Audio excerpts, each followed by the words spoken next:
একটা সাধারণ রান্না করব, তার জন্য কত কি আয়োজন করতে হয়। আগেরকার যুগের মা ঠাকুমারা এই মশলাটা শিলপাটা বেটে রান্না করতো, যার স্বাদ ছিল অতুলনীয়। আমি সেটা করতেছি না, আমি ব্লেন্ডার মেশিনে ব্লেন্ড করে নেব। ডিম দিয়ে আলুর ডাল রান্না করব।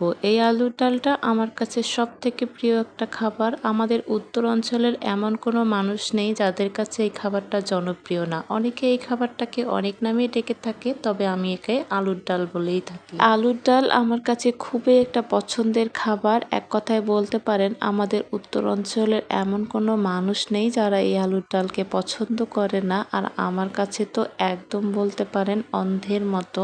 অল্প কিছু সময়ে অল্প কিছু জিনিসে যদি এত মজার খাবার হয় তাহলে কেন বাদ দেব। যাই হোক, তারপরে মশলার গুঁড়োগুলো শেষে দিয়ে দিলাম, একটু জাল করে নামিয়ে নিলেই হয়ে গেল অনেক সুন্দর মজাদার একটি আলুর ডাল, যা খেতে